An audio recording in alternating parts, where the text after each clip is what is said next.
Keyifli değil mi? Evet, içersen bunları...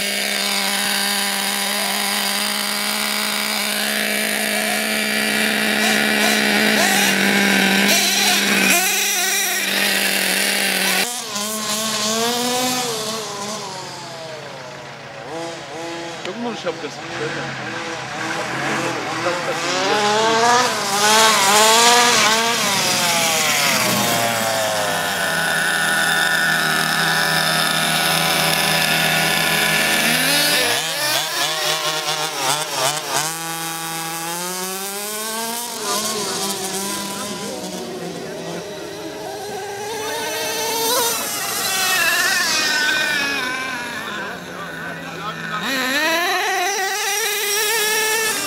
Ne yapıyorsunuz orada be?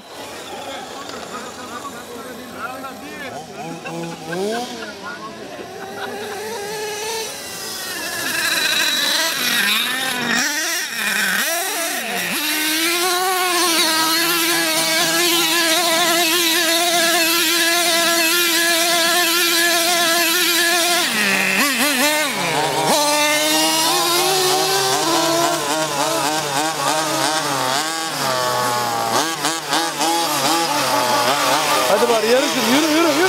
Bas.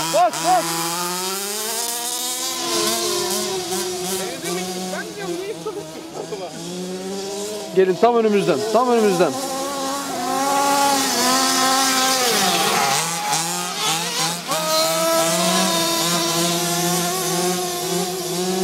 İkiniz beraber dönün buradan. Yavaşla biraz. Tam önümüzden. Evet gel.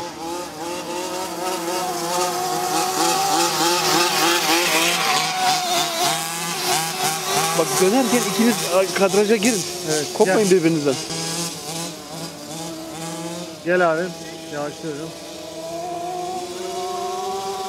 Çok güzel, çok harika.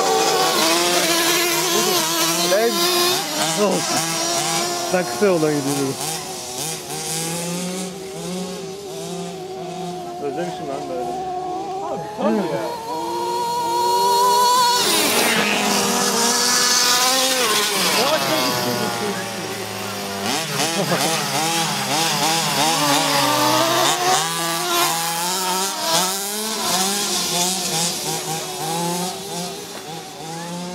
Korktun mu?